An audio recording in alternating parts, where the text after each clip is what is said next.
እርስዎ ቢሆኑ የትኛውን ይመርጣሉ? ያሉበት ድረስ ቢመጣሎት ወይስ ሰርቪሱን ለማግኘት ወይም አገልግሎቱን ለማግኘት እዛ ድረስ መሄድ?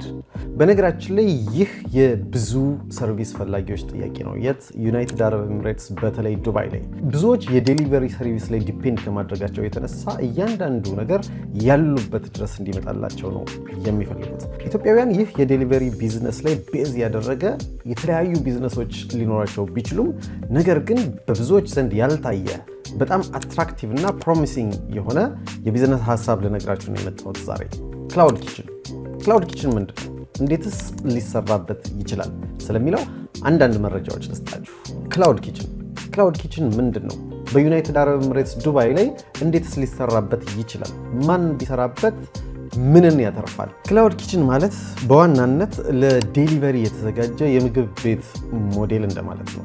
ያ ማለት ቢልዲንግ ፍሮንቶች ላይ ወይም ደግሞ ሰዎች የሚበዙባቸው አካባቢዎች ልክ እንደነ ሬስቶራንት የሚታይ ቦታና ሰዎች በብዛት የሚመጡበት አይነት ቦታ መከራየት ሳያስፈልግ እንዲሁም የተለያዩ ለፈርኒቸር ውድ የሆኑ ዋጋዎች ማውጣት ሳያስፈልግ ኪችን እንዲሁም የኪችን አፕሊያንሶችን ብቻ በማሟላት ምግብ እያበሰሉ እየሰሩ በተለይ ኢትዮጵያዊ ምግቦችን እየሰሩ ዴሊቨር ማድረግ እንደማለት ነው። ይህንንም የቢዝነስ ሞዴል ተግባራዊ ለማድረግ የሚያስፈልጉ ዋና ነገሮች የመጀመሪያው ኪችን ወይም ደግሞ ኩሽና ምግቦችን የሚያቀነባብሩበትና የሚያበስሉበት እንዲሁም ለዴሊቨሪ የሚያዘጋጁበት ማለት ነው። በሁለተኛ መንገድ እጅግ ማራኪ የሆነ ወይም ደግሞ በጥሩ መልኩ የተዘጋጀ ሜኒው በፎቶም እንደገና ደግሞ ዲቴል የምግብ ዝርዝሮች የያዘ ሜኒው ወይም የምግብ ዝርዝር ያስፈልጋል። እንዲሁም ከተለያዩ የዴሊቨሪ አፕሊኬሽኖች ጋር ኦርደር የሚቀበሉበትና የሚያስተላልፉበት አፕሊኬሽን ያስፈልጎታል ማለት ነው።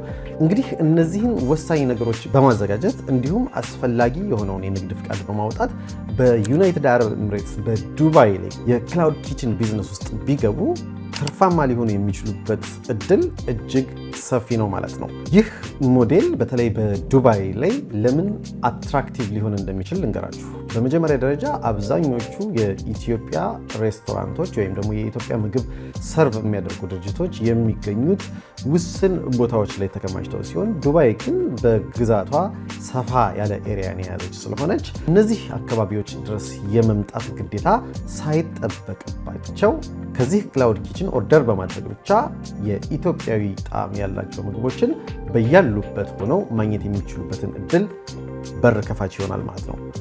ሁለተኛ ከኢንቨስትመንት ኮስቱ አንጻር ስናይ ፊዚካል ሬስቶራንት ከመክፈትና ክላውድ ኪችን ከመክፈት ብለን ብናስበው የኢኒሺያል ኮስቱ ላይ ለቤት ኪራይ፣ ለፈርኒቸር እንዲሁም ሰዎችን አትራክት ሊያደርጉ የሚችሉ ነገሮችን ለማድረግ ከሚከፈሉ ዋጋዎች ነፃ ይሆናሉ ማለት ነው።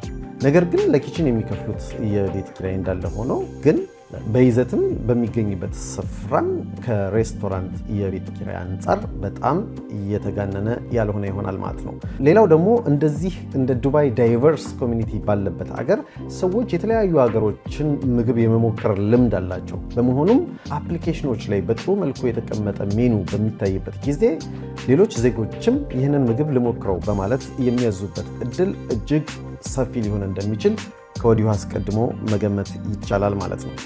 በመጨረሻም እንደ ዶሮ ወጥ፣ ጥብስ፣ ምስር ወጥ እንዲሁም በየአይነቱ ወይም ደግሞ አብዛኞቹ የኢትዮጵያውያን ባህላዊ ምግቦች ለዴሊቨሪ ወይም ታሽጎ ለመሄድ ምቹ በመሆናቸው ጥሩ ፓኬጅ በማዘጋጀት ልዩነቱን በማስፋት ተመራጭ የሚሆኑበትን መንገድ ከወዲሁ መክፈት ይችላሉ ማለት ነው። ስለዚህ ይህንን ቢዝነስ ኮንሲደር ማድረግ የሚፈልግ የትኛውም አካል ካለ በቅርብ ቀን የምንለቀውን ሰፋ ያለ በዚህ ላይ ያጠነጠነ የዩቲዩብ ቪዲዮ እንድትመለከቱ ጋብዛለሁ።